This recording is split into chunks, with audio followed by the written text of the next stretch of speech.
اللہ اکبر، اللہ اکبر، اللہ اکبر، لبیک لبیک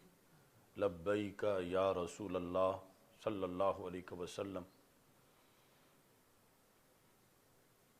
الحمدللہ رب العالمین، والصلاة والسلام علی خاتم النبیین سید الاولین والآخرین وعلی آلہ واصحابہ اجمعین،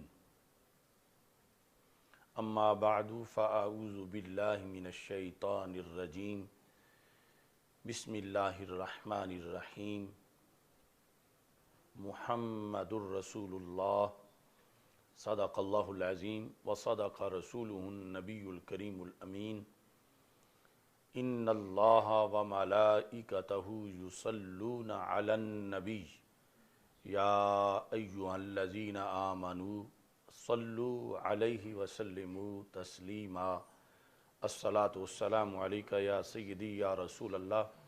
وعلی آلک واصحابک یا حبیب اللہ۔ سارے حضرات درود و سلام کا نذرانہ پیش کریں۔ الصلاۃ والسلام علیک یا سیدی یا خاتم النبیین وعلی آلک واصحابک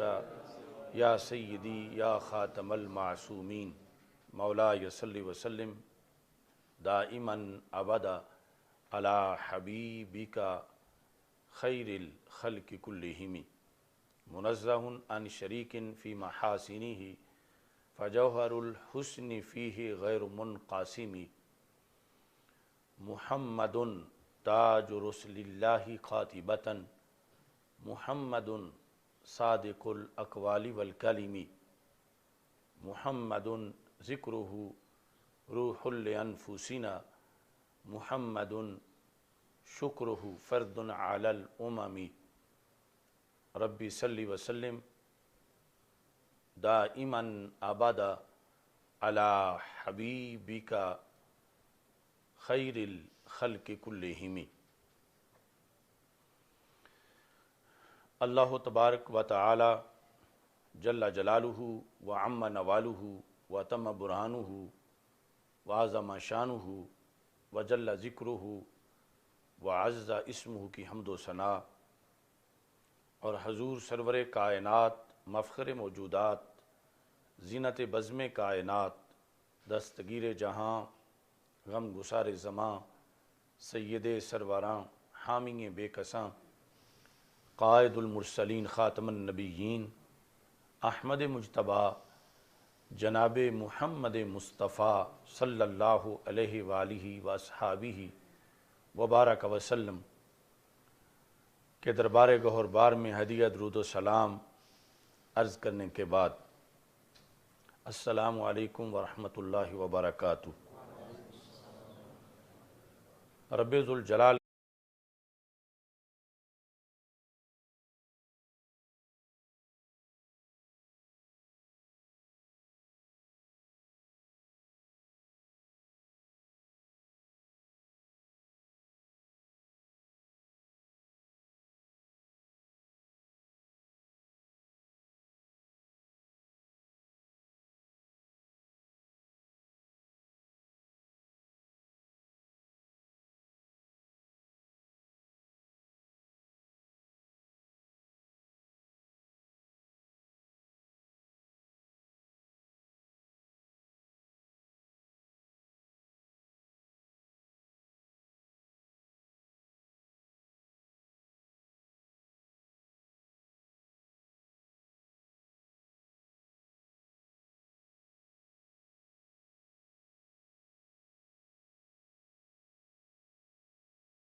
کو اس نے دعوت رجوع دی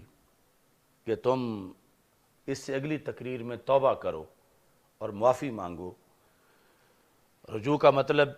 پھر یعنی یہی بنا کہ تم غیر مسلم ہو گئے ہو، یعنی جو ان کا آپس کا نظام ہے تو تم نئے سرے سے کلمہ پڑھو اور معافی مانگو۔ اور ساتھ اس نے یہ کہا کہ جب سیدہ فاطمہ رضی اللہ تعالی عنہا کے لیے رسول پاک صلی اللہ علیہ وسلم کا ہاتھ مبارک قبر سے باہر نہیں آیا تو شیخ احمد کبیر رفاعی رحمہ اللہ تعالیٰ کے لیے کیسے آ سکتا؟ یہ اس نے اپنی طرف سے ایک بھونڈا قیاس بھی پیش کیا۔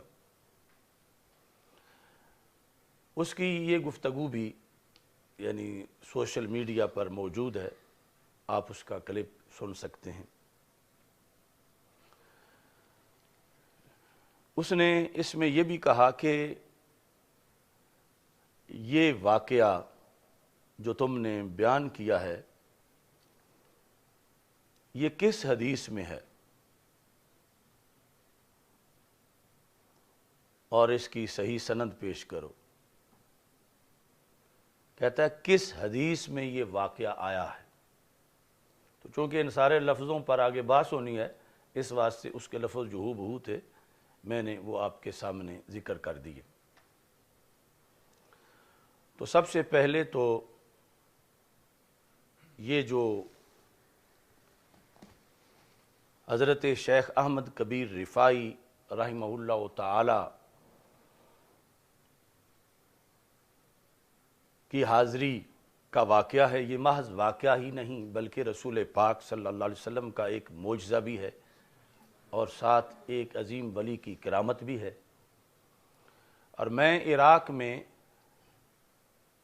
چونکہ حضرت شیخ احمد کبیر رفاعی رحمہ اللہ تعالیٰ کے مزار مقدس پر کئی بار حاضر ہوا ہوں،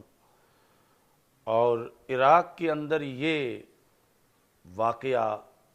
تواتر کے ساتھ عوام میں بھی بیان کیا جاتا ہے،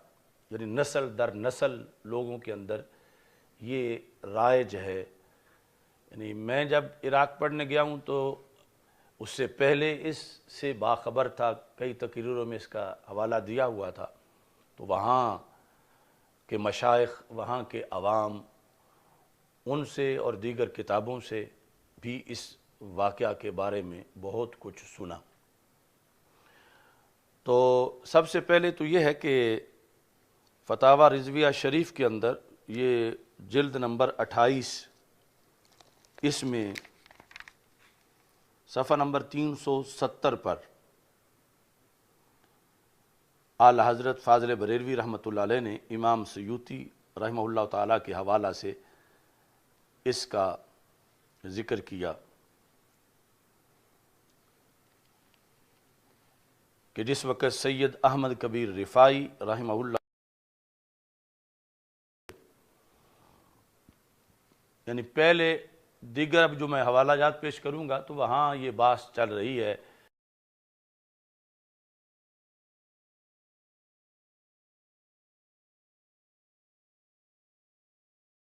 رسول پاک صلی اللہ علیہ وسلم کی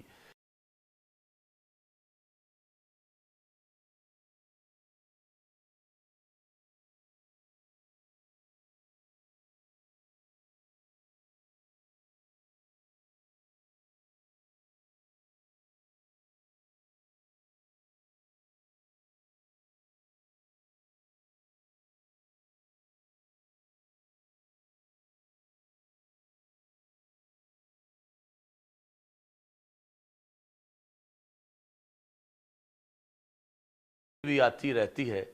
اب میرا جسم حاضر ہوا ہے تو لہٰذا میں یہ چاہتا ہوں کہ روحانی اور جسمانی حاضری میں کچھ فرق ہو، تو روح تو پہلے بھی یہاں پر آستان مقدس چوم کے چلی جاتی ہے، تو میرے آقا صلی اللہ علیہ وسلم اب آپ اپنا دایاں ہاتھ باہر نکالیں تاکہ میں اس کو بوسہ دے سکوں۔ اشعار یہ ہیں: فی حالت البعد روحی کنت ارسلها، فی حالت البعد، جب میں دور تھا، روحی کنت ارسلها، تو میں اپنی روح کو بھیجا کرتا تھا۔ ماضی استمراری ہے کہ یعنی بار بار میں نے روحانی حاضری تو دی، تو وہ روح جب میں بھیجتا تھا تو وہ کیا کرتی تھی؟ تقبل الارض عنی وہی نائبتی، تو وہ میری طرف سے آ کر سرزمین مقدس کو چوم کر واپس چلی جاتی تھی. تقبل الارض عنی نیابتاً وہی نائباتی، میرے نائب کی حیثیت سے. وہ الارض سے مراد ہے روضہ پاک کے ساتھ جو زمین ہے، یعنی آستان مقدس کو چوم کر وہ چلی جاتی تھی. وَهَذِهِ دَوْلَةُ الْأَشْبَاحِ قَدْ حَضَرَتْ، وَهَذِهِ دَوْلَةُ الْأَشْبَاحِ کا اب یہ جو وقت ہے یہ جسم کی حاضری کا وقت ہے. قد حضرت فمدد یمینک، تو اپنا دایاں ہاتھ باہر نکالیے یا رسول اللہ صلی اللہ علیہ وسلم، کئی تحظا بہا شفتی، تاکہ اس ہاتھ مبارک کو چوم کے میرے ہونٹ بلند رتبہ ہو سکیں اور میں اپنی پیاس بجھا سکوں. یعنی خلاصہ یہ ہے کہ ہاتھ باہر نکالے تاکہ میں ان ہاتھوں کو بوسہ دے سکوں. فخرجت الیہ الید الشریفہ فقبلہا، تو رسول اکرم صلی اللہ علیہ وسلم کا مبارک ہاتھ قبر پر نور سے باہر آ گیا. کیونکہ اس وقت یہ اتنی دیواریں نہیں تھیں جتنی اب ہیں. یہ 555 ہجری کا واقعہ ہے، 555 ہجری. تو ابھی اس واقعے کی مزید تفصیل ہے، لیکن جس وقت میں یہ فتاوی رضویہ دکھاتا جاؤں گا تو وہ بولا مناظر تو بولا ہو جائے گا کہ مجھے تو تم فتاوی رضویہ دکھا رہے ہو، میں تو اس کو مانتا ہی نہیں ہوں. تو میں چلو یہ ہماری بر صغیر کی عظیم دانشگاہ ہے پنجاب یونیورسٹی، اس کا یہ کئی جلدوں میں چھپا ہوا ہے اردو دائرہ معارف اسلامیہ. اس کی یہ 10ویں جلد ہے. اس 10ویں جلد کے اندر شیخ احمد کبیر رفاعی رحمہ اللہ تعالیٰ کے حالات کو لکھتے ہوئے 318 صفحے پر انہوں نے کہا کہ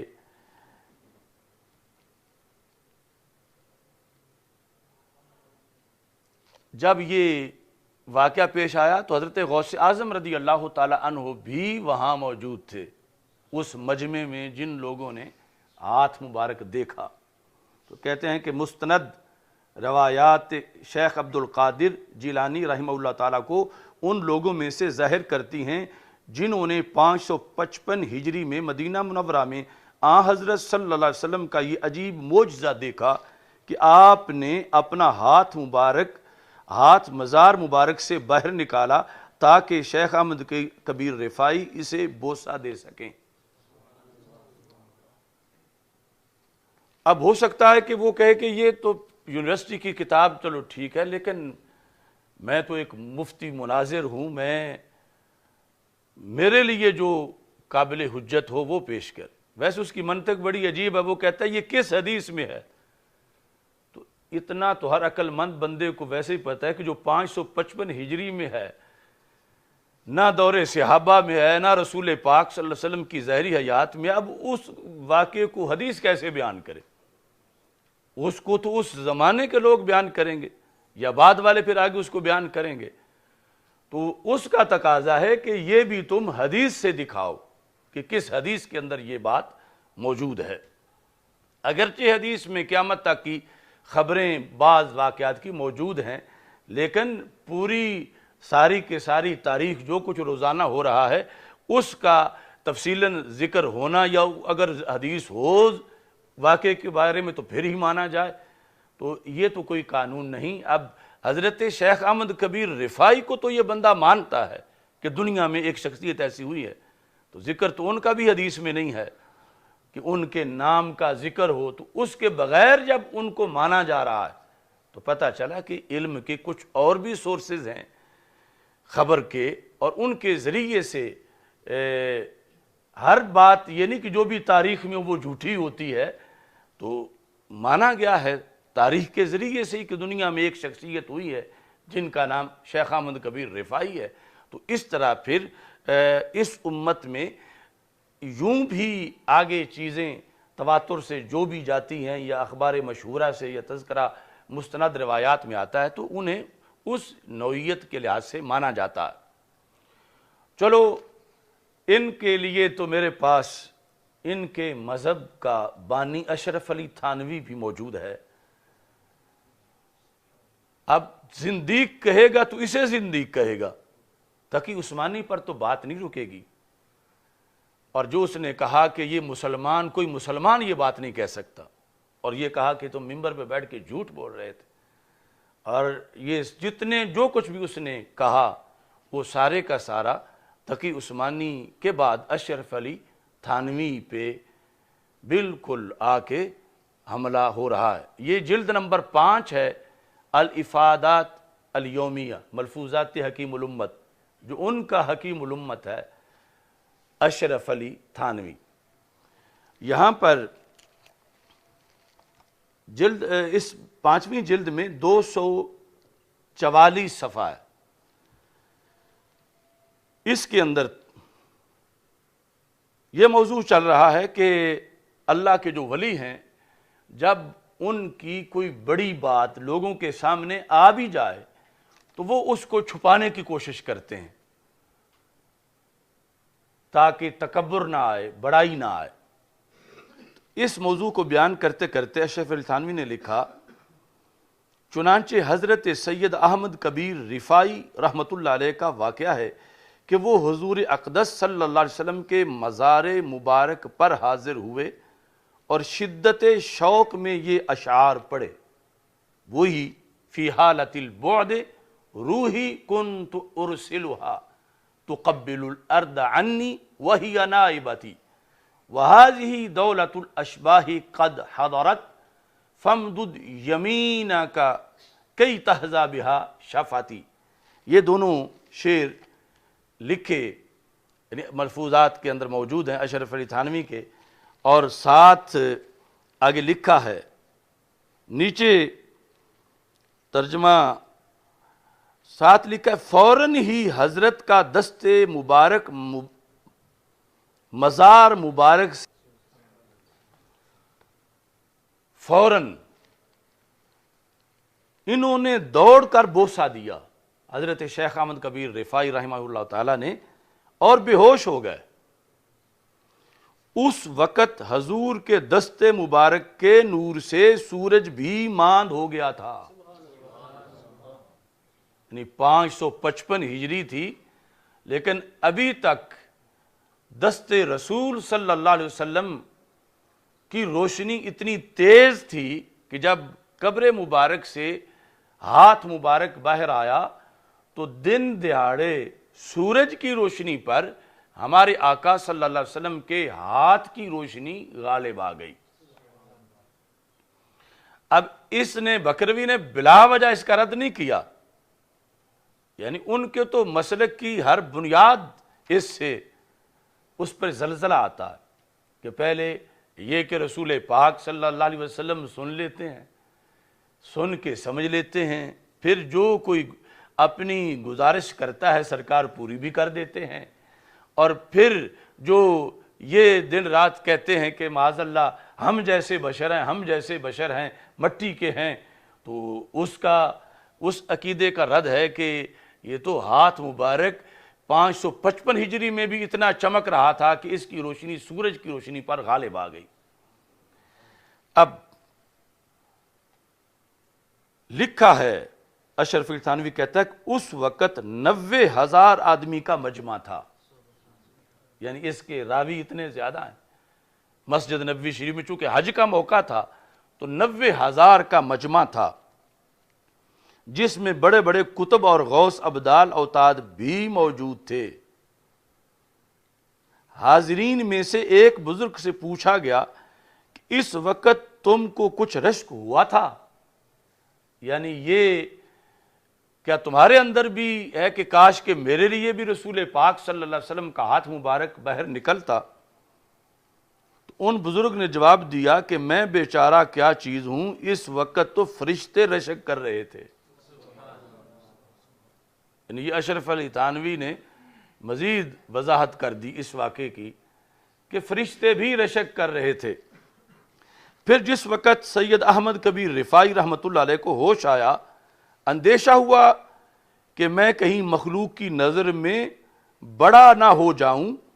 تو تمام 90,000 کے مجمع کو اللہ کی قسم دے کر فرمایا کہ میں زمین پر لیٹتا ہوں، سب میرے اوپر سے پھاند کر جائیں، تاکہ یعنی میں عاجز بن جاؤں کہ میرے اوپر سے تم گزرو گے تو یہ بظاہر جو بڑائی ہے، میرا تکبر ختم ہو جائے گا، جو اندیشہ ہے کہ کہیں پیدا نہ ہو۔ تو کثرت سے لوگ ایسے بھی تھے جو اس طرح گزرے، مگر بعض بزرگ ایسے تھے جنہوں نے یہ کہا کہ ہم اگر ایسا کرتے تو ہم پر خدا کا قہر نازل ہو جاتا۔ یہ ہے بزرگوں کی شان، کیا ٹھکانہ ہے۔ اب یہ اشرف علی تھانوی، ادارہ تالیفات اشرفیہ، بیرون بورڈ گیٹ ملتان کی یہ چھپی ہوئی 5ویں جلد، اور اس کے اندر یعنی جس بنیاد پر یہ تقی عثمانی کو زندیق کہہ رہا ہے اور کہہ رہا ہے کہ مسلمان یہ بات نہیں کر سکتا، اور کہا کہ یہ جھوٹ ہے، تو وہ بات بلکہ کچھ اضافے کے ساتھ اشرف علی تھانوی کے ہاں سے بھی برآمد ہو گئی۔ تو یہ اصل میں یہ ہر ان کا جو بعد والا جنم ہوتا ہے وہ پہلو سے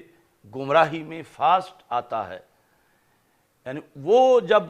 اشرف علی تھانوی بول رہا تھا تو ظاہر ہے کہ اس کو بھی اپنے نظریات سارے سامنے تھے کہ میں کیا کہہ رہا ہوں۔ پھر جس نے لکھا چھاپا سب کچھ، اور اسی بنیاد پر تقی عثمانی نے بیان بھی کر دیا۔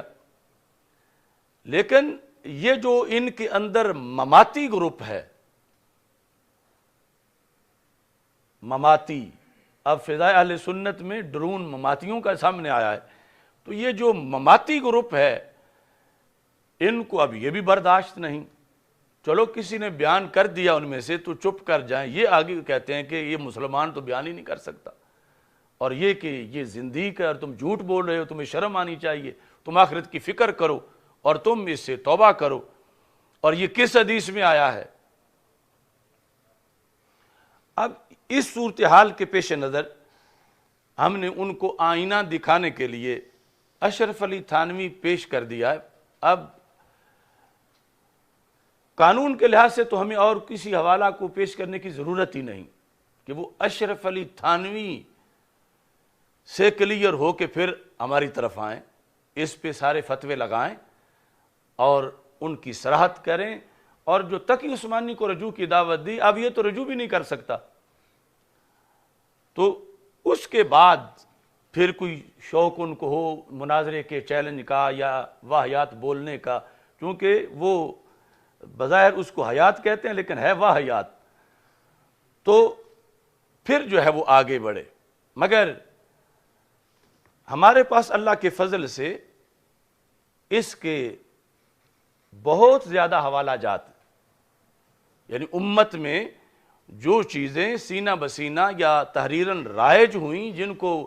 امت مانتی ہے، اب یہ دیوبند والے کیا اپنے بزرگوں کی یا 5ویں صدی کے لوگوں کی 6ٹھی صدی کی کیا وہ حدیث کی سند ان کی لے آتے ہیں یا وہاں سے سند کو اپنے تک ڈھونڈتے ہیں؟ روزانہ جمعے میں جو کچھ بیان کرتے ہیں جن ذرائع کی بنیاد پر وہ بیان کرتے ہیں اس سے تو بڑے ذرائع اس بات کے موجود ہیں، اور بڑے بڑے ائمہ نے اس کو ذکر کیا۔ اس سلسلہ میں امام سیوطی رحمہ اللہ تعالی بہت بڑا نام ہے، ان کی کتاب وہ بھی فتوے کی الحاوی للفتاوی، اس کی 2 جلد کے اندر امام سیوطی رحمۃ اللہ علیہ نے اس کو لکھا ہے 261 صفحے پر، اور اوپر ٹائٹل ہے باقاعدہ، یہ نہیں کہ بعض چیزیں کو لکھ کے راوی مصنف کا مقصد ہوتا ہے لکھ کے رد کرنا، تو لکھی تو وہ بھی ہوتی ہے، تو یہاں رد کرنا مقصد نہیں بلکہ ایک دعوے کو ثابت کرنا مقصد ہے۔ وہ کیا ہے کہ امام سیوطی رحمۃ اللہ علیہ نے یہاں پر اس فتوے میں اوپر ٹائٹل یہ دیا ہے ما ورد فی من رأى النبی صلی اللہ علیہ وسلم یقظۃً، کہ جس نے بعد از وصال رسول پاک صلی اللہ علیہ وسلم کو عالم بیداری میں دیکھا، اس کی دلیلیں، جاگتے ہوئے بعد از وصال رسول پاک صلی اللہ علیہ وسلم کو کی زیارت جس نے کی، اس کے اندر یہ انہوں نے ذکر کیا۔ کہتے ہیں وفی بعض المجامع حج سیدی احمد الرفاعی، کہ بعض مجامع کے اندر موجود ہیں کہ شیخ احمد کبیر رفاعی رحمہ اللہ تعالیٰ نے حج کیا۔ فلما وقف تجاہ الحجرۃ الشریفہ انشدہ، جب حجرہ شریفہ، اب جو آج نجدی یا یہ جو مماتی ٹولہ ان کے نزدیک تو اس حجرہ کو شریفہ کہنا بھی جائز نہیں، حجرہ شریفہ انشدہ، تو شعر پڑھے شیخ احمد کبیر رفاعی رحمۃ اللہ علیہ نے، اور وہی شعر فی حالت البعد روحی کنت ارسلها تقبل الارض انی وہی نائبتی وہذی دولت الاشباح قد حضرت فامدد یمینک کی تحظی بہا شفتی، کہ دوری میں تو میں روح بھیجتا تھا جو آستان کو چوم کے چلی جاتی تھی، اب میں خود آیا ہوں، یہ جسموں کی حاضری کا وقت ہے، تو پھر اپنا دایاں ہاتھ باہر نکالیے تاکہ میں اس کو بوسہ دے سکوں۔ لکھا ہے فخرجت الید الشریفۃ من القبر الشریف فقبلها، کہ رسول پاک صلی اللہ علیہ وسلم کا مبارک ہاتھ قبر پرنور سے باہر آیا اور حضرت شیخ احمد کبیر رفاعی رحمہ اللہ تعالیٰ نے اس کو بوسہ دیا۔ ایسے ہی منتہی الصول علی وسائل الوصول الی شمائل الرسول صلی اللہ علیہ وسلم، یہ نبی اکرم صلی اللہ علیہ وسلم کے شمائل پر کتاب ہے، اس کی یہ چوتھی جلد ہے۔ اس کے اندر فقیہ عبداللہ بن سعید انہوں نے اس کو لکھا، اور یہ بھی 357 صفحے پر ہے۔ انہوں نے یہاں امام سیوطی کا حوالہ دیا، وقد الف الامام الحافظ جلال الدین السیوطی رحمہ اللہ تعالی رسالۃ سماها تنویر الحلق فی رؤیت النبی والملک، یعنی امام سیوطی رحمۃ اللہ علیہ نے ایک رسالہ لکھا جس کا نام یہ ہے کہ نبی صلی اللہ علیہ وسلم اور فرشتے ان کا دیدار، اور اندھیروں کو سویروں میں بدلنے والی کتاب۔ قال فیہا وفی بعض المجامع ان سیدی احمد الرفاعی رحمہ اللہ تعالی لما وقف تجاہ الحجرۃ النبویہ الشریفہ انشدہ، وہی لفظ ہو بہو، یعنی یہ بھی آیا کہ امام سیوطی رحمۃ اللہ علیہ نے جو ذکر کیا تو بعد والی قوم نے لفظ بھی ہو بہو اسی طرح کے استعمال کیے، اور یہاں وہی اشعار انہوں نے لکھے وفی حالت البعد روحی کنت ارسلها تقبل الارض عنی وہی نائبتی وہذی دولت الاشباح قد حضرت فامدد یمینک کی تحظی بہا شفتی۔ اس کے بعد جو مدینہ منورہ کے بارے میں مختلف کتابیں ہیں ان کے اندر بھی اس کا تذکرہ موجود ہے۔ الدرۃ الثمینہ فیما لزائر النبی صلی اللہ علیہ وسلم الی المدینہ، الدرۃ الثمینہ کے اندر بھی اس کو شیخ احمد بن محمد انہوں نے ذکر کیا ہے، اور یہاں پر اس کا تذکرہ صفحہ نمبر 139 پر ہے.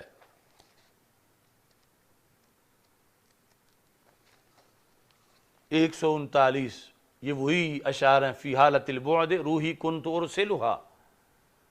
اور اس میں لکھا فمد یدہ صلی اللہ علیہ وسلم وقبلھا، کہ رسول اکرم صلی اللہ علیہ وسلم نے اپنا ہاتھ مبارک باہر نکالا اور حضرت شیخ احمد کبیر رفاعی رحمہ اللہ تعالیٰ نے اس کو بوسہ دیا. اس کے علاوہ عبد الغنی نابلسی بہت بڑے عالم دین گزرے ہیں،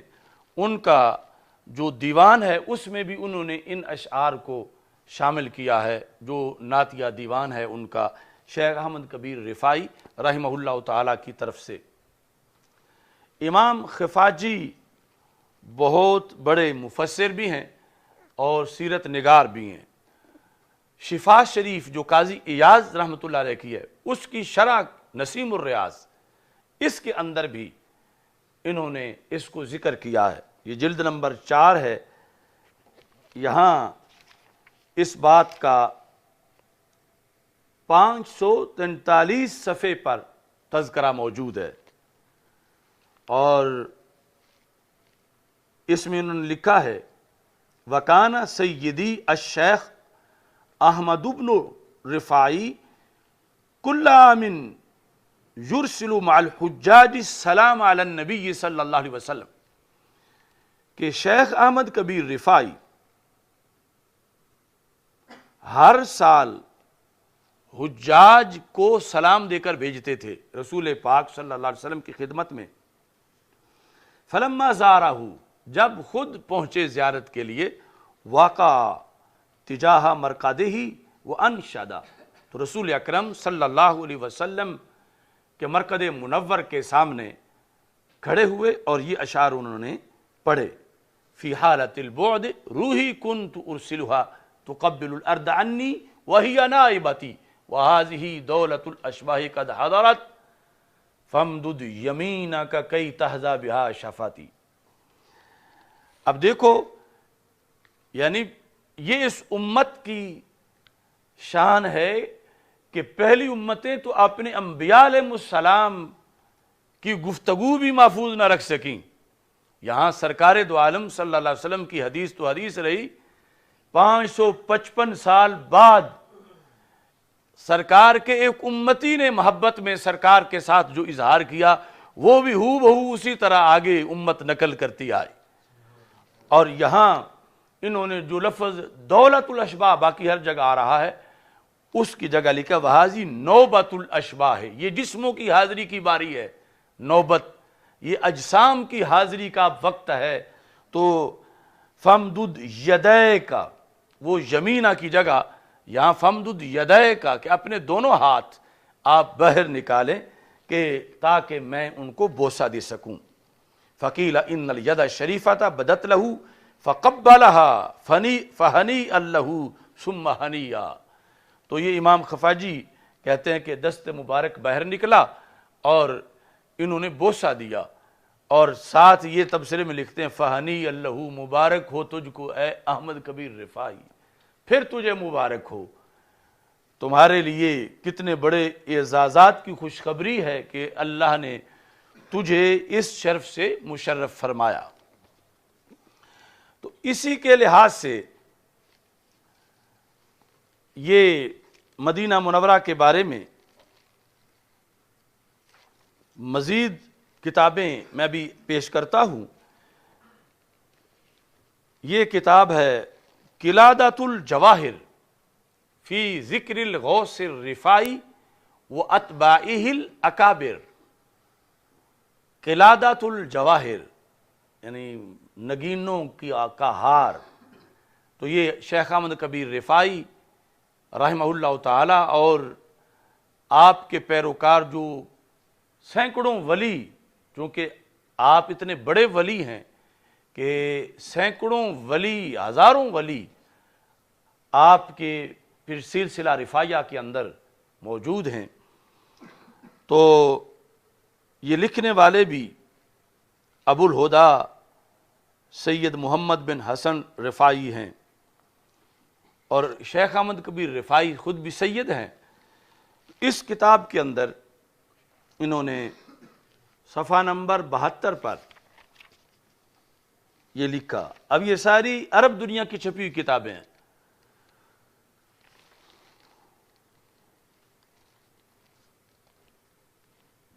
وَلَمَّا حَجَّ وَقَفَ تِجَاهَ الْحُجْرَةِ الشَّرِيفَةِ النَّبَوِيَّةِ وَأَنْشَدَ فِي حَالَةِ الْبُعْدِ رُوحِي كُنْتُ أُرْسِلُهَا تُقَبِّلُ الْأَرْضَ عَنِّي وَهِيَ نَائِبَتِي وَهَذِهِ دَوْلَةُ الْأَشْبَاحِ قَدْ حَضَرَتْ فَامْدُدْ يَمِينَكَ كَيْ تَحْذَاهَا شَفَتِي۔ شعر لکھنے کے بعد کہتے ہیں فَخَرَجَتْ إِلَيْهِ الْيَدُ الشَّرِيفَةُ مِنَ الْقَبْرِ حَتَّى قَبَّلَهَا وَالنَّاسُ يَنْظُرُونَ، یعنی لوگ دیکھ رہے تھے، لوگوں کے سامنے انہوں نے رسول پاک صلی اللہ علیہ وسلم کا ہاتھ مبارک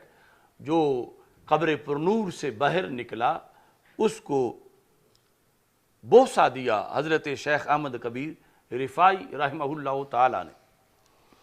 تو اس کے بہت سے دیگر بھی حوالہ جات ہیں، اس وقت وہ سارے گنوائے جائیں تو میں جس طرح کہہ رہا ہوں کہ عراق میں نے خود کتنی کتابوں میں یہ پڑھا، چونکہ میں پچھلے ٹائم حضرت غوث اعظم شیخ عبد القادر جیلانی قدس سر العزیز کے مزار مقدس پر جو بڑی لائبریری ہے المکتبۃ العامہ القادریہ، اس میں مطالعہ کرتا تھا جس کے اندر بہت سے مخطوطات بھی تھے، بڑی تاریخی لائبریری، یہاں تک کہ جب دجلہ میں مکتبے پھینکے گئے تھے تو اس وقت منگولوں کے حملے کے بعد تو جو کتابیں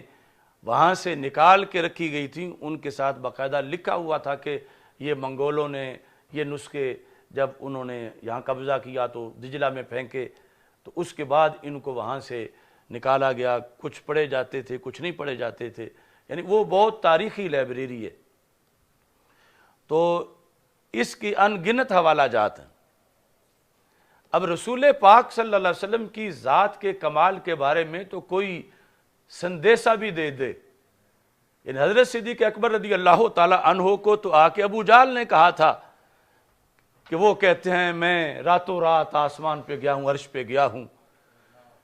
تو حضرت صدیق اکبر رضی اللہ تعالیٰ عنہ نے کہا ٹھیک ہے تو ابو جہل ہے مگر میرے محبوب صلی اللہ علیہ وسلم اگر فرماتے ہیں تیرے بقول تو سچ فرماتے ہیں۔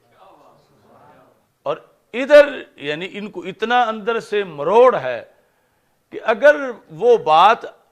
اس بندے نے کہہ دی جس کو یہ اپنے طور پر خود بھی شیخ الاسلام ہی مانتے ہیں، اور یا اشرف علی تھانوی جس کو حکیم الامت اپنے طور پر مانتے ہیں، لیکن جب اس نے وہ بات لکھ دی جو ایک حقیقت ہے زمانے کی کہ جس سے رسول اکرم صلی اللہ علیہ وسلم کی بعد از وصال حیات مبارکہ ثابت ہوتی ہے،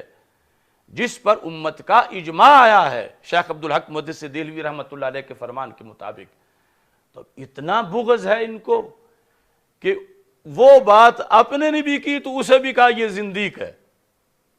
اور پھر یہ نہ سوچا کہ جس نام پر انہوں نے مدارس بنائے ہوئے ہیں اشرفیہ اور جس نام پر یہ آگے سب کچھ کر رہے ہیں، جن اپنے بڑوں کے نام پر ان کی کم از کم آب حیات ہی پڑھ لیں، قاسم نانوتوی کی یا دیگر جو اس کے ساتھ ملنے والے ہیں۔ تو بہرحال اصل یہ لوگ اس رستے پہ چلے کہ جو آگے سے ہے ہی بند، اگرچہ اس کو آگے سے بند نہ کہیں دیوبند کہیں مگر وہ ہے ہی بند، تو انہیں پھر پلٹ کے اپنے پچھلوں کو کوسنا پڑتا ہے یا پھر ریکارڈ اپنا جلانا پڑتا ہے۔ تو اللہ کا فضل ہے ہم اہل سنت و جماعت اس نظریے پر ہیں جو صفحہ پہ پڑھایا گیا، اور آج اللہ کے فضل سے ہم اس پہ قائم ہیں۔ اور یہ جو یہی شخص بڑے چیلنج کرتا رہتا ہے مناظروں کے گھر بیٹھے، تو میں اس کو دعوت فکر دے رہا ہوں کہ تم تو اس لیول پر ابھی نہیں آئے کہ ہمیں یا ہمارے کسی کو تم چیلنج کرو، پہلے اپنے گھر میں تو تم پھیرا مارو۔ ان پر تو فتوے لگاؤ، کیا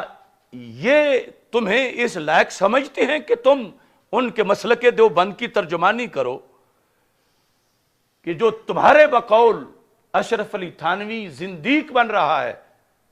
اور اس نے جو لکھا وہ مسلمان لکھ ہی نہیں سکتا، جو اس نے بطور تائید اور تاکید لکھا، یہ نہیں کہ اس نے رد کرنے کے لیے لکھا، تو تم پہلے کم از کم جس بیس پہ کھڑے ہو کے ولیوں کو بھونکتے ہو، کم از کم اس بیس کے لحاظ سے تو اپنی زمین نیچے سے دیکھو کہ تم کھڑے کہاں ہو۔ اور ساتھ اس نے یہ کہا کہ سیدہ طیبہ طاہرہ فاطمہ الزہرا رضی اللہ تعالی عنہا کے لیے ہاتھ نہیں نکلے،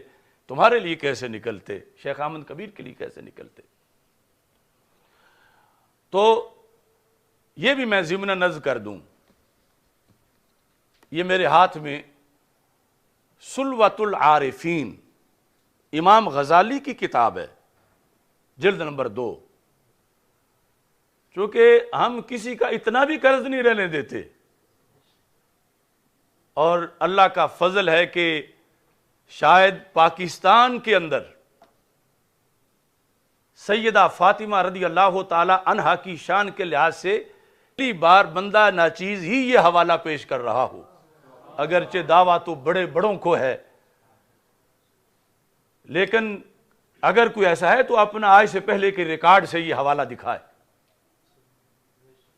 اور یہ بندہ جو مناظرے کے چیلنج کرنے والا ہے اور اپنے بڑوں کو بھی اس پر وہ طعن و تشنیع کا نشانہ بنا رہا ہے، تو میرا کام ہے، اس نے کہا اس سلسلہ میں سیدہ پاک رضی اللہ تعالی عنہا کا نام لے کر،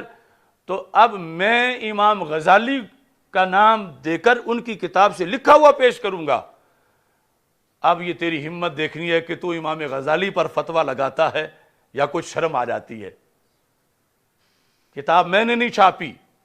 دارالکتب العلمیہ کی چھپی ہوئی ہے، اور امت مسلمہ کا اتنا بڑا نام امام غزالی، ان کی کتاب، اس کے اندر باب وفات فاطمہ رضی اللہ تعالی عنہا، سیدہ طیبہ فاطمہ الزہرا رضی اللہ تعالی عنہا کے وصال کا باب۔ اس میں اب یہ جو بھی اس نے اپنے رچ نکالنے ہیں وہ امام غزالی کے خلاف، میرا کام ہے امام غزالی کی کتاب سے یہ دکھا دینا۔ اگر اس کے نزدیک امام غزالی معتبر نہیں تو پھر اس چیز کا بھی اظہار کرے، یا اس کے نزدیک جو ہے اور کسی طرح کے یہ کتاب ان کی کتاب نہیں تو یہ بھی بتائے۔ میں پورے وثوق کے ساتھ یہ پیش کر رہا ہوں۔ یہاں 251 صفحے پر یہ لکھا ہے کہ جب سیدہ طیبہ طاہرہ فاطمہ الزہرا رضی اللہ تعالی عنہا کا جنازہ مبارکہ تیار ہو گیا، ثم حملها علی باللیل علی الجنازۃ الی قبر محمد صلی اللہ علیہ وسلم، کہ رات کے وقت چارپائی جس پہ جسد کو رکھا جاتا ہے وہ لے کر سیدہ فاطمہ الزہرا رضی اللہ تعالی عنہا کا جسد مبارک نبی اکرم صلی اللہ علیہ وسلم کے روضہ پاک قبر پرنور کے سامنے جسد مبارک کو رکھا گیا، پیش کیا گیا۔ وقال السلام علیک یا رسول اللہ صلی اللہ علیہ وسلم، اور حضرت مولا علی رضی اللہ تعالی عنہ نے یہ کہا، یہ سلام پیش کیا جس کو آج یہ فیصل آبادی سلام کہتے ہیں یا سپیکری، تو یہ مولا علی پڑھ رہے تھے، السلام علیک یا رسول اللہ صلی اللہ علیہ وسلم، یہ کہہ کے کہتے ہیں ھذہ قرۃ عینیک فاطمۃ رضی اللہ تعالی عنہا، یا رسول اللہ صلی اللہ علیہ وسلم، یہ آپ کی دونوں آنکھوں کی ٹھنڈک سیدہ فاطمہ رضی اللہ تعالی عنہا یہ آ گئی ہیں۔ ھذہ ہی جسد پرنور ان کا جسد مبارکہ لے کے کہا کہ یہ وہ آ گئی ہیں. حضرت مولا علی رضی اللہ تعالی عنہ کا عقیدہ تھا کہ سرکار سن رہے ہیں، اور عقیدہ تھا کہ سرکار قبر میں زندہ و تابندہ ہیں. یہ امام غزالی لکھ رہے ہیں فخرج من القبر سعدان، تو میرے آقا صلی اللہ علیہ وسلم کی دونوں کلائیاں، ہاتھ اور کلائیاں قبر سے باہر آ گئیں. فخرج من القبر سعدان وقال الی ولدی، کہا میری طرف دے دو انہیں، یہ میرے جگر کا ٹکڑا ہیں. وقرۃ عینی، عینیہ میری آنکھوں کی ٹھنڈک ہیں. فآخذہا من علی رضی اللہ تعالیٰ عنہ، تو رسول اکرم صلی اللہ علیہ وسلم نے جسد فاطمہ رضی اللہ تعالیٰ عنہ کو مولا علی رضی اللہ تعالیٰ عنہ سے وصول کر لیا، پکڑ لیا. ثم اختلفت الاخبار فی بعضها ردها الى علی ودفنها ببقی الغرقد وفی بعضها ما ردها، کہ اس کے بارے میں پھر آگے اخبار کے اندر روایات میں اختلاف ہے کہ رسول اکرم صلی اللہ علیہ وسلم نے ایک تو پہلی یہ ہے کہ واپس کیا حضرت مولا علی رضی اللہ تعالیٰ عنہ کو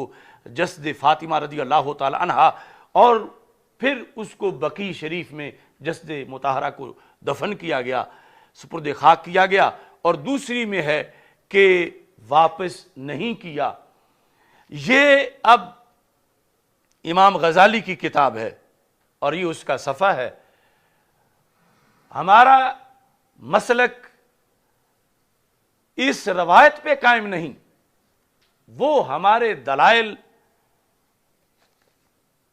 سما کے اور دیگر وہ سارے علیحدہ قرآن و سنت سے ہیں. لیکن اس کا یہ مطالبہ اس نے یہ کہہ دیا کہ جب سیدہ فاطمہ رضی اللہ تعالی عنہا کے لیے ہاتھ نہیں نکلے تو شیخ احمد کبیر کے لیے کہاں نکلتے. تو صرف یہ بتانے کے لیے کہ تیرے پاس ریکارڈ کون سا ہے سیدہ فاطمہ رضی اللہ تعالی عنہا کی پوری حیات کے لحاظ سے،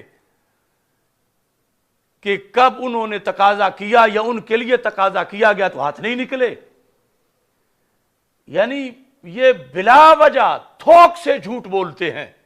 کہ کون چیک کرے گا، کون حوالہ دے گا، کس کے پاس ہوگا، کہاں سے یہ ثابت ہوگا. اب میں نے تو غزالی کو پیش کیا، اب تم کوئی غزالی پیش کرو جو کہے کہ ہاتھ نہیں نکلے. اب ان ساری باتوں کے لحاظ سے وہ اپنے شیخ الاسلام کو کہتا ہے تقی عثمانی کو کہ یہ تو جو فتاوی علماء بلد الحرام ہے وہ موٹا، اس میں یہ لکھا ہے کہ یہ واقعہ من گھڑت ہے. اب فتاوی علماء بلد الحرام جو آج کے مرتزقہ ہیں، کرائے کے مفتی، ان میں سے ایک مفتی نے اگر لکھ دیا تو کیا اس مفتی کو غزالی کے برابر تولو گے جو صرف ریالوں کی خاطر اور مالوں کی خاطر اپنے فتوے دیتے ہیں؟ یہ فتاوی علماء بلد الحرام، اس کے فتوے اگر میں پڑھ کے سناؤں تو کسی کو سر چھپانے کی جگہ نہ ملے. اس میں صرف 3 فتووں کی طرف اشارہ کرتا ہوں جس کے مطابق پاکستان کے اندر یہ سارے لوگ، ہمارے پر تو اوپر ویسے ہی فتویٰ ان کا، خود یہ سارے لوگ بھی مشرک قرار پاتے ہیں. کیوں؟ پوچھا گیا کیا قومی ترانے کے لیے ادب سے کھڑا ہونا جائز ہے؟ یہ قومی ترانے کے لیے 14 اگست آگے پیچھے کبھی بھی اسمبلی سکولوں میں ہوتی، ہر جگہ تو کروڑوں لوگ کھڑے ہوتے ہیں نا پاکستان کے قومی ترانے کے لیے یا کسی بھی ملک کے قومی ترانے کے لیے. خود سعودی عرب کا بھی قومی ترانہ ہے. تو جواب لا يجوز للمسلم القیام اعظاما لأي علم وطنی او سلام وطنی، کسی ملک کے جھنڈے یا کسی کے قومی ترانے کے لیے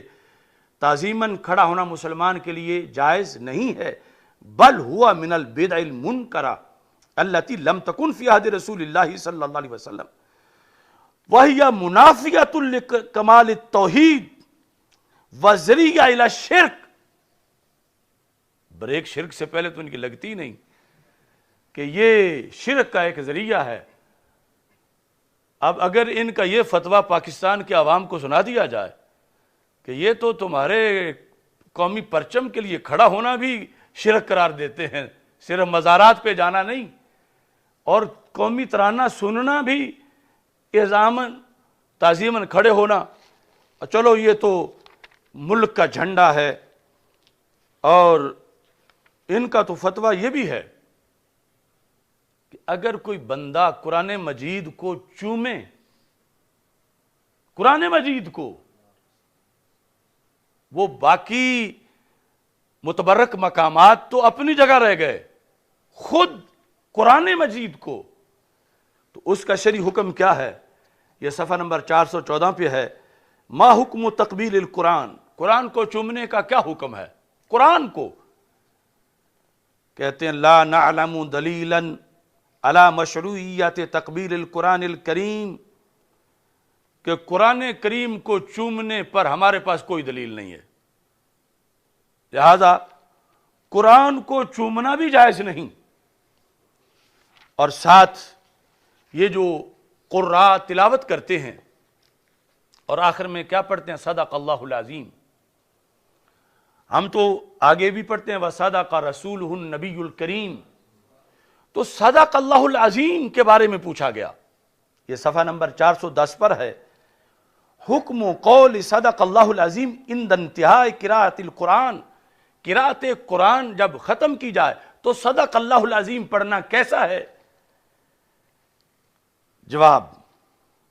ھذا لا اصل لہ، اس کی کوئی بنیاد نہیں، ولا ینبغی اعتیادہ، اور اسے عادت نہیں بنا لینا چاہیے،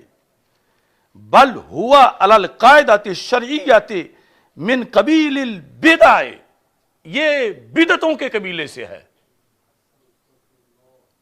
اب دیوبند والے سارے قاری تو ویسے ہی بدعی ہو گئے، سارے پڑھتے ہیں، یہ ہے بند گلی کہ اس لیے ان کو دیوبند کہتے ہیں کہ ہر بعد والے کا پہلے نے رستہ بند کیا ہے۔ اب جن کا یہ حوالہ دے کر یہ کہہ رہے تھے کہ اس بندے نے فتاوی علماء بلد الحرام، انہوں نے یہ کہا ہے کہ یہ من گھڑت واقعہ ہے، اب ان کی فقاہت تو یہ ہے اور ان کا فقہی مقام یہ ہے۔ ادھر ہیں امام سیوطی، امام غزالی اور اتنے بڑے بڑے اکابر اجلہ، اور ادھر وہ جو قصے میں نا لونڈے ڈھگے دا مل 2.5 روپے والا مفتی جو انہوں نے بٹھایا ہوا ہے، اور اس کے ذریعے سے پھر ساری امت پر معاذ اللہ زندیق ہونے کے فتوے اور اس طرح کی باتیں جو ہیں وہ داغ رہے۔ یہ سیدہ فاطمہ طیبہ طاہرہ رضی اللہ تعالی عنہا کے لیے ہاتھ نکلے۔ یہ دیکھو وفاء الوفا، اس کی کوئی ریکارڈ کی تقریب دکھا دے کہ یہ تو ہم مدتوں سے پیش کرتے آ رہے ہیں۔ 182 صفحہ 4 جلد کا امام سمہودی، بہت بڑا نام ہے وفاء الوفا کے اندر۔ ایک شخص نے مسجد نبوی شریف کے اندر تاجدار حل عطا حضرت سیدنا علی المرتضیٰ رضی اللہ تعالی عنہ کے بارے میں کوئی نازیبا لفظ کہہ دیے۔ بہت صدیاں بعد کی بات ہے، رسول پاک صلی اللہ علیہ وسلم کا بھی وصال ہو چکا تھا، مولا علی رضی اللہ تعالیٰ عنہ کا بھی وصال ہو چکا تھا، اس کی بھی یعنی تاریخ کے لحاظ سے تعین موجود ہے۔ جب اس شخص نے ایسا کوئی جملہ کہا تو یہ پوری سند لکھی ہوئی ہے، امام سمہودی نے یحییٰ سے، یحییٰ نے آگے تمام اس بندے تک جس کا یہ قول ہے سند لکھی ہے، یعنی جو اس واقعے کا گواہ ہے کہ جب کسی بدبخت نے مولا علی رضی اللہ تعالیٰ عنہ کے خلاف کو گفتگو کی تو یہ راوی کہتے ہیں رأیت کفن خرجت من القبر، قبر رسول اللہ صلی اللہ علیہ وسلم، تو میں نے ایک ہتھیلی دیکھی، جو ہتھیلی رسول پاک صلی اللہ علیہ وسلم کی قبر پرنور سے باہر آئی، اور کہتے ہیں وَهُوَ يَقُولُ، ہتھیلی کے ساتھ اندر سے آواز بھی آ رہی تھی، کیا؟ کذبت یا عدو اللہ، اے مولا علی کے خلاف بکواس کرنے والے، تو جھوٹ بول رہا ہے، تو جھوٹ بول رہا ہے، کذبت یا کافر مرارن، اے کافر تو جھوٹ بول رہا ہے۔ یہ کئی بار اندر سے آواز آئی، چونکہ وہ معاذ اللہ بات اتنی کڑوی تھی، اس میں بھی شان سیدہ فاطمہ رضی اللہ تعالی عنہا کا تحفظ پیش نظر تھا، چونکہ کہنے والے نے معاذ اللہ یہ کہا تھا کہ مولا علی رضی اللہ تعالی عنہ کو جو یمن کا قاضی بنایا تھا رسول پاک صلی اللہ علیہ وسلم نے، تو یہ میرٹ پر نہیں بنے تھے معاذ اللہ، اس نے کہا یہ سیدہ فاطمہ رضی اللہ تعالی عنہا نے سفارش کی تھی، اور ان کی سفارش کی بنیاد پر انہیں قاضی بنایا گیا تھا۔ یہ بات تھی کہ جس کے لیے پھر رسول پاک صلی اللہ علیہ وسلم کا ہاتھ مبارک قبر سے باہر آیا، اور نبی اکرم نور مجسم شفیع معظم صلی اللہ علیہ وسلم کے روضہ مقدس پر یہ راوی نے دیکھا کہ یہ آواز آ رہی ہے، کذبت یا عدو اللہ، اے اللہ کے دشمن تو جھوٹ بول رہا ہے، کہ مولا علی رضی اللہ تعالی عنہ کو سیدہ پاک رضی اللہ تعالی عنہا کی سفارش کی وجہ سے نہیں، بلکہ ان کا میرٹ تھا، وہ حقدار تھے، ان کی صلاحیتیں تھیں، اور خود زبان نبوت نے جو وما ینطق عن الہوی ان هو الا وحی یوحی،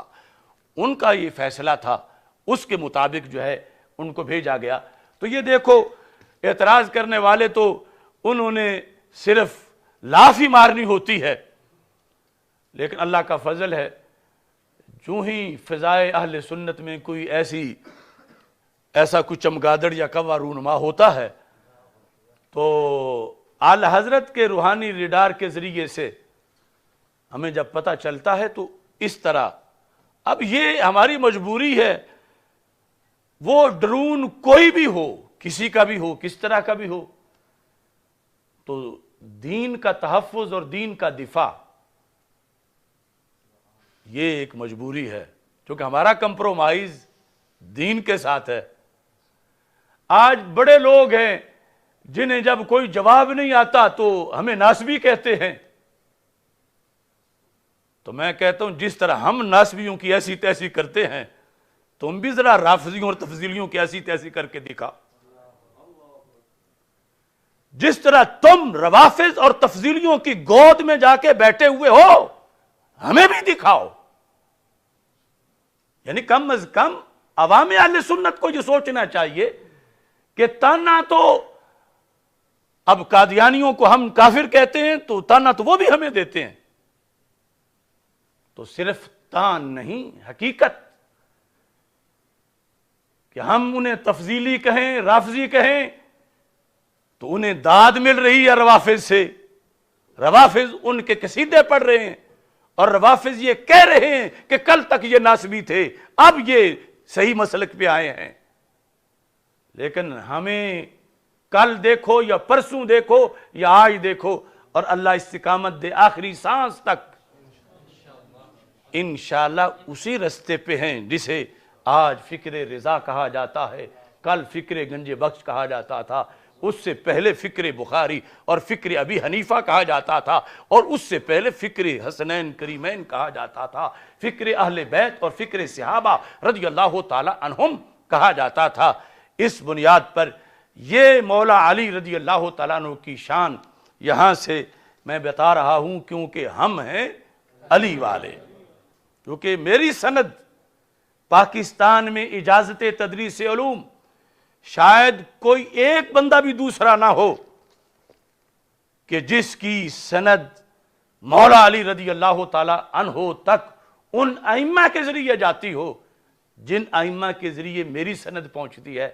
جو بغداد شریف سے مجھے میرے شیخ نے لکھ کر اپنے ہاتھوں سے دی۔ بات سمیٹنے سے پہلے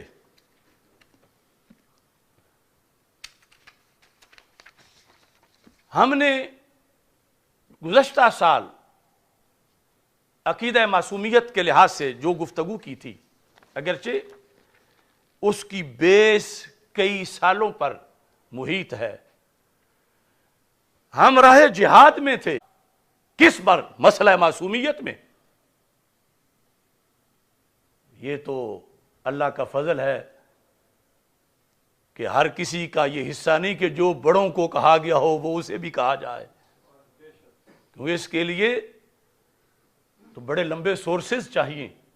روحیں اکٹھی رہی ہوں اوپر تو پھر آ کے دنیا میں۔ اب دیکھو آج یہ لوگ کیا ان کے ذمے اللہ کی جو عزت ہے اس پہ پہرا دینا نہیں کیا؟ اللہ کا کلمہ انہوں نے نہیں پڑھا؟ اس ملعون امر ذلیل کے لیے کیا ایک لفظ بھی اس ٹولے سے سنا گیا؟ حضرت صدیق اکبر رضی اللہ تعالی عنہ کو مبینہ گالیاں دینے والے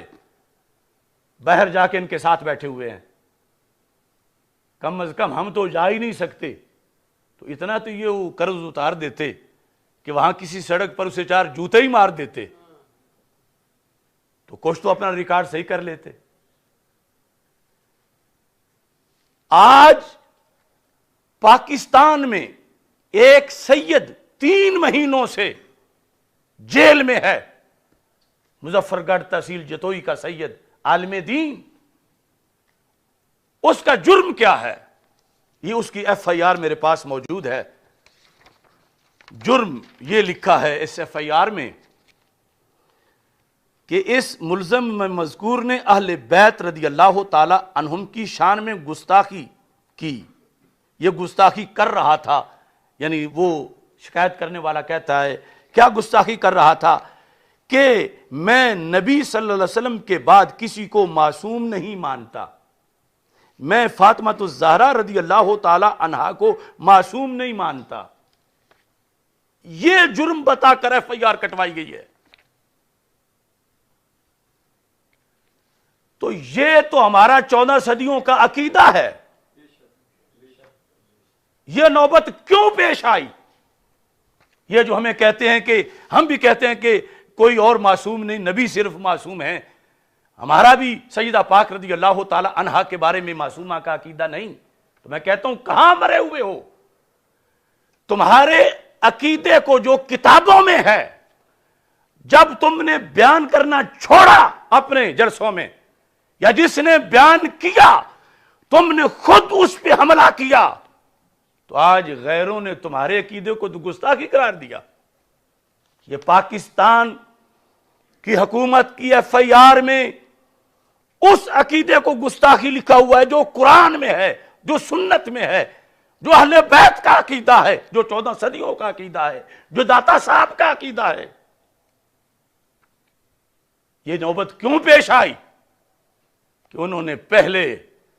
پیروں اور کئی مفتیوں کو، کئی پیروں کو اس سلسلے میں اپنے ساتھ ملایا، تو پھر تو یہ تو تمہارے دنیا سے جانے والوں پر بھی ایف آئی آریں کاٹ رہے ہیں۔ اگر یہ سید محمد طارق شاہ بخاری تحصیل جتوئی ضلع مظفر گڑھ کا ہمارا عظیم خطیب یہ لفظ بولنے پہ یہ گستاخ بنا ہے، تو پھر تو ہماری 14 صدیوں پر ایف آئی آر کٹ گئی ہے۔ اور یہ ٹولہ کیا ان کے یہ ذمہ نہیں ہے کہ جن اکابر کے نام پر آج بھی کھاتے ہیں ان کے مسلک کو اتنی بڑی گالی مل رہی ہے اور پہرے داروں کو جیلوں میں ڈالا گیا ہے؟ اب 3 مہینے سے اس شخص کی ضمانت نہیں ہوئی اور اسے خطرناک دہشت گردوں کی چکی میں رکھا گیا ہے۔ اس کا جرم کیا ہے؟ اس نے تو قرآن و سنت کے مطابق بیان کیا۔ میں پاکستان کے اداروں سے بھی کہتا ہوں کہ اس پر اب مزید صبر نہیں ہو سکے گا۔ اس فرقے سے یا تو ہمارا مناظرہ کرواؤ، وہ اپنا موقف ثابت کریں کہ سیدہ فاطمہ رضی اللہ تعالی عنہا کو جو شخص یہ کہتا ہے کہ وہ معصومہ نہیں تو اس نے توہین کی، اور اس کی جب کوئی دلیل نہیں تو اب ہم اس ملک کی غالب اکثریت ہیں اور یہ قرآن و سنت کا موقف ہے۔ اب ایرانی فنڈ یا برطانوی فنڈ کی بنیاد پر یہ برداشت نہیں کیا جا سکتا کہ پورے مسلک کو گالی دی جا رہی ہو اور ہم چپ کر کے بیٹھے رہیں۔ افسوس ہے مجھے ملتان، مظفر گڑھ اور اس علاقے کے سادات پر، پیران طریقت پر، مفتیان کرام پر، کہاں وہ سوئے ہوئے ہیں جو اپنے مدارس میں نبراس تو پڑھا رہے ہیں، جو اپنے مدارس کے اندر شراکت تو پڑھا رہے ہیں، جو اپنے مدارس میں تفسیر اور حدیث کا درس تو دیکھ رہے ہیں، لیکن انہی کے علاقے کے اندر جو روزانہ پڑھاتے ہیں اس پر ایف آئی آر کٹی ہوئی ہے توہین رسالت کی۔ یہ کب تک اپنے گریبان بچائیں گے؟ انہیں آج نکلنا چاہیے، سوچنا چاہیے۔ اب مخالفین کے پاس اگر ڈنڈا ہے کسی علاقے میں یا پیسہ ہے تو وہ 14 صدیوں پہ وار کرتے رہے۔ اس علاقے کے مفتیان کرام، علماء کرام کو اب میں نام لیے بغیر بصد اپیل کہہ رہا ہوں، بصد احترام اپیل کر رہا ہوں، لیکن پھر مجھے نام بھی لینے پڑیں گے اور میں کہوں گا یا پھر اپنے مدارس سے یہ عقیدہ پڑھانا چھوڑ دو، اور یا جس نے یہ اذان دی ہے کم از کم اس کی ملاقات تو کرو۔ ان سے اس کے حق میں فتویٰ نہیں دیا جا رہا۔ جو بند والوں نے فتویٰ دے دیا خیر المدارس سے، لیکن یہ سارے جو ہیں وہ ہاتھ چمانے پہ بیٹھے ہوئے۔ یہ وہ مسئلہ معصومیت ہے جس کے لیے 4 مہینے میں پیشگی جیل کاٹ کے آیا ہوں کہ اگر میں نہ آواز بلند کرتا تو پھر شاید آج ہر شہر سے 10-12 پکڑے ہوئے ہوتے کہ یہ توہین فاطمہ کر رہے ہیں، کہ یہ کہتے ہیں وہ معصومہ نہیں۔ ہم نے تو جیل میں بھی بارہا سب افسران بالا کو کہا کہ ہمارا یہاں مناظرہ کراؤ، کسی بھی نوبت پر، کسی ایک لمحے بھی ہم اس سے پیچھے نہیں ہٹے۔ اب دیکھو اس بیچارے سید کو، بیچارہ ان حالات کے لحاظ سے کہہ رہا ہوں، ویسے تو عظیم سید ہیں، اب صلح کے لیے پتہ کیا لکھوایا جا رہا ہے؟ وہ نہیں لکھیں گے، لیکن لکھوانے والے کیا لکھوانا چاہتے ہیں؟ یہ تحریر میرے پاس پہنچی جو روافض نے تیار کی کہ اسے بہر تب نکلنے دیں گے جب اس پہ دستخط کرے۔ تو اس طرح تو پھر ہر خطیب کو جیل میں ڈلوائیں گے اور کہیں گے نکلے گا تب جب یہ ہمارے مسلک کو مانے۔ تو یہ ہم پہ غیروں کا مسلک مسلط کیا جا رہا ہے۔ لکھا یہ ہے ان مولانا کا نام لکھ کر کہ میں نے جو یہ کہا قرآن و حدیث سے بے خبر ہو کر نادانستہ طور پر سہون تقریر میں یہ کہہ دیا کہ وہ معصومہ نہیں، یہ میں نے سہون قرآن و سنت سے بے خبر ہو کر کہہ دیا۔ وہ پاک ہستیاں جو قرآن و حدیث کے مطابق معصومین ہیں، ان کی شان کے اندر میں نے یہاں تک کی کہ میں نے ان کی طرف خطا کی نسبت کر دی۔ جو معصومین ہیں یعنی صرف سیدہ فاطمہ رضی اللہ تعالی عنہا کی معصومیت پر ہی دستخط نہیں کروانا چاہتے، 12 ائمہ کے لحاظ سے۔ تو اگر اتنا بڑا ظلم ہو رہا ہے اس سوسائٹی کے اندر تو ڈوب مرنا چاہیے۔ کس منہ سے اہل سنت پھر اہل سنت کہلوائیں کہ ان کے خطیبوں کو بند کر کے کہ رفضی بنو پھر باہر نکلو گے ورنہ اندر ہی رہو، اور یہ کہو جو گھڑا ہوا عقیدہ ہے کہو یہ قرآن و سنت سے ثابت ہے، اور جو قرآن و سنت سے ثابت ہے وہ کہو وہ غلط ہے، وہ توہین ہے۔ تو یہ دھندا ہو رہا ہے، اور یہ ابھی تک جو ہیں یہ ڈفلیاں بجاتے پھر رہے ہیں، ابھی تک ان کو جھاگ نہیں آئی۔ تو اس بنیاد پر اس لمحہ کے اندر میں ایک خراج تحسین پیش کرنا چاہتا ہوں ان مفتیان کرام کو، پیران طریقت کو، کہ جو مسئلے کی حساسیت کو سمجھ گئے اور حق کے ساتھ کھڑے ہو گئے۔ وہ ایک بہت بڑی تعداد ہے پوری دنیا میں، اور ہمارے پنجاب کے اندر آستانہ عالیہ کوٹلہ شریف، جو کہ بر صغیر کی عظیم روحانی درگاہ شرک پور شریف کے بانی حضرت شیر ربانی رحمہ اللہ تعالیٰ کا پیر خانہ ہے، کوٹلہ شریف کے صاحبزادگان بالخصوص حضرت ڈاکٹر میاں محمد صغیر احمد مجددی اور حضرت مفتی محمد تنویر احمد نقشبندی، ان دونوں حضرات نے اپنی پیری مریدی کی پرواہ کیے بغیر، تم بھی گواہی دو گے،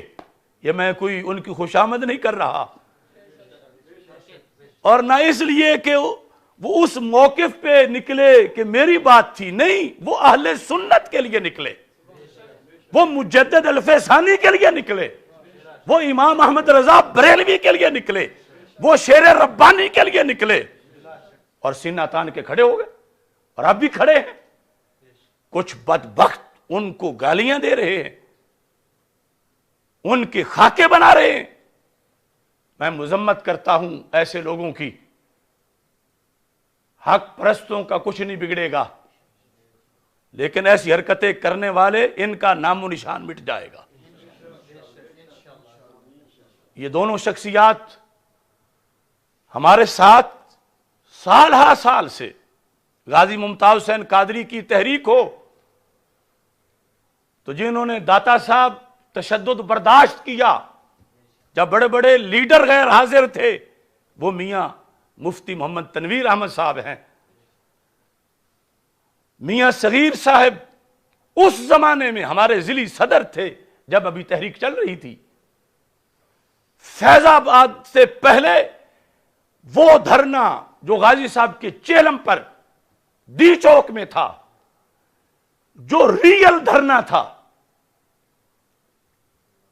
اس لفظ میں بھی بڑی غور ہے۔ ایک باب پیر افضل کا تو میں نہیں کہتا، لیکن دو حضرات، ہمیں کسی کے ساتھ ہمارا کوئی رابطہ نہیں تھا سوائے مدینہ منورہ اور اللہ تعالیٰ کی ذات کے، اور ہمیں کوئی نہیں پتا تھا کہ ہم زندہ یہاں سے جائیں گے واپس یا کیا ہوگا۔ اس دھرنے کے اندر بھی جب پتے اور گھاس کھا کے گزارا کیا جا رہا تھا، کچھ دھرنوں میں تو بڑی ڈشیں پہنچتی رہیں، لیکن اس دھرنے کے اندر جب موت کے سائے تھے اور نیچے کارکن کہہ رہے تھے تن بھی نبیدہ تھے من بھی نبیدہ، وہاں بھی ان صاحبزادگان نے ساتھ دیا۔ تب ظاہر ہے کہ جنہوں نے دیا لوگ ان کا نام تو لیں گے، اور جو گھر بیٹھے رہے ان کا نہیں لیں گے۔ اب اس بنیاد پر کسی کو حسد بھی نہیں کرنا چاہیے، لیکن وہ بڑے بدبخت لوگ ہیں کہ جو آج کسی اندھی عقیدت میں آ کر اتنے اچھے کردار والے، روشن کردار والے صاحبزادگان کے خلاف وہ اس طرح کی حرکتیں کر رہے ہیں۔ اور ایک بات میں اس موقع پر بھی برملا کہنا چاہتا ہوں، کیونکہ آج کل برطانیہ میں بھی کچھ لو لگی ہوئی ہے۔ رب کعبہ کی قسم ہے، یہ میرا پورا یقین ہے 100%، عقیدہ معصومیت میں جن لوگوں نے ہم سے اختلاف کیا، اگر وہ چاہتے ہیں کہ وہ اختتام ان کا خیر پر ہو، تو پھر انہیں پلٹ کے مسلک اہل سنت پہ آنا پڑے گا۔ وہ آج کل اس میں ہے کہ ہم نے جو گستاخی کی تو اس نے بھی کی، وہ بھی توبہ کرے، ہم بھی توبہ کریں۔ میں کہتا ہوں پوری دنیا کے علماء کو گواہ بنا کر، میں نے مسلک اہل سنت پیش کیا۔ گستاخی اس نے کی جس نے صحابہ کو پاگل کہا، گستاخی اس نے کی جس نے حضرت عبداللہ بن عمر کی نقلیں لگائیں، گستاخی اس نے کی کہ جس نے صحابہ رضی اللہ تعالی عنہم کے اقوال پر تنقید کی۔ ہمارے مجاہدہ کے ہم پلہ کسی کی گالیوں کو مت تولو۔ ہاں کسی کو شک ہے تو 24 گھنٹے دنیا کا کوئی مخالف وہ بات کر لے ہم سے، ہم نے مسلک اہل سنت پیش کیا، اور اگر آج ہم نہ کرتے تو نہ جانے کتنے لوگ جیلوں میں اس مسلک کی بنیاد پہ ڈالے جاتے، اور نہ جانے کتنے پھر لکھ کے دستخط کر کے باہر آ کے۔ تو اس واسطے کوئی کسی بھول میں نہ رہے، کسی بڑی سے بڑی خانقاہ کا سجادہ نشین جس نے ہمارے خلاف اعلامیہ لکھا، آج میں اس کو دعوت دے رہا ہوں واپس پلٹ کے مسلک اہل سنت پہ آؤ۔ تم سنی نہیں رہے ہو، یہ صرف میری بات نہیں، میرے مسلک کی بات ہے۔ مجھے گالیاں دینے والے، میں ان سے بھی گالیوں کا بدلہ نہیں لینا چاہتا،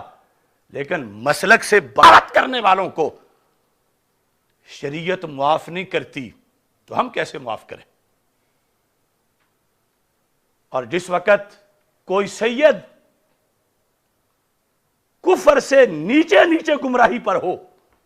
تو پھر ادب بھی ہے، احترام بھی ہے، اور جب کوئی تان کر کے صحابہ پر، اگرچہ وہ کسی روپ میں ہو، داڑھی سفید ہو یا سرخ ہو یا سیاہ ہو، تو پھر صرف تفضیلیت نہیں رہتی، پھر رفض ہے، اور رفض کا حکم اور ہے۔ آج فیس بک پہ وہ شریعتیں بیان کرتے پھر رہے ہیں جن کے ان کو شریعت نہیں آئی، جنہوں کو ہائر کیا گیا تھا شریعت بیان کرنے کے لیے۔ اس واسطے میں اپنی ڈیوٹی سمجھتے ہوئے کہ کل قیامت کے دن اللہ یہ نہ کہ تجھے سارا پتہ جو تھا تو پھر ایک بار ان کو کہہ دینا تھا، وہ لوگ جنہیں مخالف فریق نے اپنے مسلک، گھڑے ہوئے مسلک کے تحفظ کے لیے ہائر کیا، بدقسمتی سے انہیں ان دلائل کی خبر ہی نہیں کہ مسئلہ ہے کیا، اور میں پھر بھی ان کی عاقبت کے لیے کہ عاقبت ان کی سنور جائے، میں دعوت دے رہا ہوں کہ پلٹ کے واپس آؤ، پلٹ کے واپس اہل سنت کے پلیٹ فارم پر، چونکہ تم جس ٹریک پہ چڑھ گئے ہو اس کے اختتام میں جنت نہیں جہنم ہے۔ اور ساتھ ہی میں کوٹلہ شریف کے صاحبزادگان کو یہ کہوں گا،